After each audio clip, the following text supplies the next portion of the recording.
ఈయన మా husband acid తాగినాడు. అయితే ఎప్పుడమ్మా? ఇప్పుడు తాగి 4 నెలలు అవుతుంది. 4 months. డాక్టర్ల దగ్గరికి వెళ్తే డాక్టర్లు బతకరు, చనిపోతారు అని చెప్పి అన్నాడు. 7 లక్షల దాకా పెట్టుకున్నాం కానీ స్వస్థత ఏం కాలేదు. డాక్టర్లు ఇంటికి తీసుకొచ్చాం. దేవుడా ఏం చేయాలనుకుంటే ఇంటికాడ సంధ్య అక్క ఇక్కడ చర్చికి వస్తుంది. ఆ సంధ్య అక్క చూసి నువ్వు దేవునిలోకి రా, ఏం కాదు, బతుకుతాడు నీ భర్త, బతికిస్తాడు దేవుడు అని చెప్పి తీసుకొచ్చింది. ఏం పేరమ్మా? రాజు పేరు రాజు. అయితే చర్చికి తీసుకొచ్చినాక 2-3 వారాలు ఇట్లనే వచ్చాం. 3వ వారము నిన్న మొత్తం స్ట్రిక్ అయిపోతున్నాయి. ఎట్లయితే దేవా వేసేయా అని చెప్పి అనుకున్నాం. బాప్తిజం తీసుకుంటాం ఇద్దరం అని మేము అనుకున్నాము.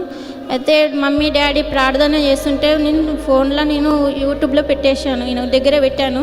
అయితే తీసుకుంటాం అన్నాక ఇది ఆహారం పోసే పైపు ఉండే, ఆ పైపు బాప్తిజం తీసుకుంటాం ఈ సండే అని అన్నాము. పైపు ఉసిపోయింది. దేవుని కృప వల్ల వాక్యం విన్నాడు, చేసిండు. అయితే ఇప్పుడు ఆహారం తింటానికి ఎట్లా దేవా వేసే అని చెప్పి ప్రార్థన చేస్తే ఇంత తింటున్నాడు. ఇప్పుడు స్వస్థత జరిగింది. కాకపోతే ఇప్పుడు మొన్న క్రిస్మస్ రోజు ఇక్కడికి వచ్చాము, ప్రార్థన చేయించుకున్నాం, వెళ్ళాం.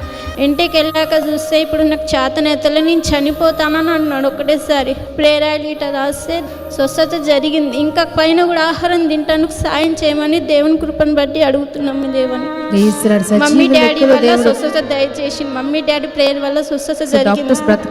బతకాలన్నారు అసలు. ఇప్పుడు ఎలా ఉంది బ్రదర్ మీకు? మరి ఎవరు మిమ్మల్ని స్వస్థపరిచింది చెప్పండి. యేసయ్య. గట్టిగా చప్పట్లు కొడదాం. ఎంత అద్భుతమైన సాక్ష్యం. యాసిడ్ తాగాడంట, డాక్టర్స్ బ్రతకడు అన్నారు, కానీ దేవునికి అసాధ్యమైనది ఏది లేదు. ఇక్కడికి నడిపించారు. ఇక్కడికి వచ్చారమ్మ. అప్పుడు ప్రార్థన లైవ్ లో ఏకీభవించారు. బాప్తిజం తీసుకున్నాం. ఇక్కడికి వచ్చి మా డాడీ ఇద్దరం తీసుకున్నాం. డాడీ ఇచ్చాడు. మెల్లమెల్లగా రికవర్ అవ్వడం మొదలు పెట్టాడు. ఇప్పుడు చక్కగా నడుస్తున్నాడు. ఇప్పుడు ఎలా అనిపిస్తుంది బ్రదర్ మీకు? మంచిగుందా? ఆరోగ్యం మంచిగుందా? Praise the lord. గట్టిగా చప్పట్లు కొడదాం. ఎంత అద్భుతమైన దేవుడు ఈ ప్రాణాన్ని రక్షించాడు, ఈ కుటుంబాన్ని కాపాడినందుకు ప్రభుకి మహిమ కలుగును గాక. 21వ దినం కల్వరి ప్రామిస్ ల్యాండ్ లో జరుగుతున్నాయి. ముగింపు సభ జనవరి 18 సాయంత్రం 4 గంటలకి. దినమంతా ఆరాధనలు ఉంటాయి. సండే సాటర్డే ఈవినింగ్ మీటింగ్ కూడా ఉంటుంది ప్రామిస్ ల్యాండ్ లోనే. సండే చక్కటి ఆరాధనలతో ఈవినింగ్ 4 గంటలకే ముగింపు సభ. కుటుంబాలుగా రండి.